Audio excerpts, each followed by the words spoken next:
কপিল শর্মার কানাডার ক্যাফেতে 25 রাউন্ড গুলি চালানোর পর এবার বলিউডে ছড়ালো নতুন আতঙ্ক। ভাইরাল হওয়া এক অডিও ক্লিপে বিষ্ণুই গ্যাংয়ের সদস্য হ্যারি বক্সার হুঁশিয়ারি দিয়ে বলেছে, সালমান খানের সঙ্গে কাজ করলেই বুক লক্ষ্য করে গুলি চলবে।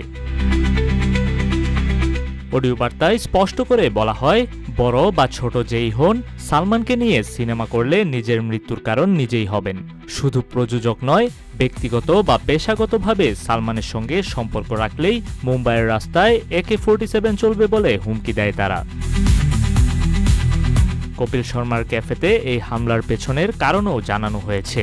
নেটফ্লিক্সের একটি শোতে 3য় সিজনের প্রথম পর্বে অতিথি হিসেবে সালমান খানকে আমন্ত্রণ জানানোই নাকি কপিলের শাস্তি।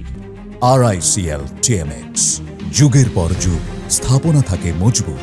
লরেন্স বিষ্ণুই গ্যাং ও সালমান খানের দ্বন্দ্ব নতুন নয়। 1998 সালের রাজস্থানের কৃষ্ণসার হরিণ শিকার মামলার পর থেকেই সালমান তাদের নিশানায়। বহুবার তিনি প্রাণনাশের হুমকিও পেয়েছেন লরেন বিষ্ণুয়ের কাছ থেকে। এবার তার কারণেই হুমকির মুখে পড়লেন বলিউডের সহশিল্পীরাও।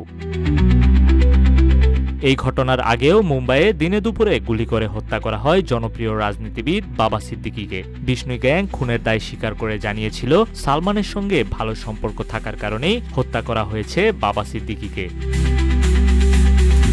মুম্বাইয়ের গ্ল্যামারের আড়ালে এখন শুটিং ফ্লোরে লুকিয়ে আছে গুলির ভয়। বিষ্ণুই গ্যাংয়ের এই হুমকি শুধু সালমানকেই নয়, তার চারপাশের বলিউড সার্কেলকেও টার্গেটে নিয়ে গেল।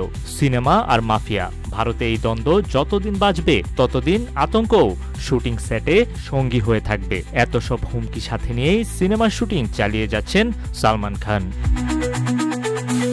নিউজ ডেস্ক, রূপালী বাংলাদেশ।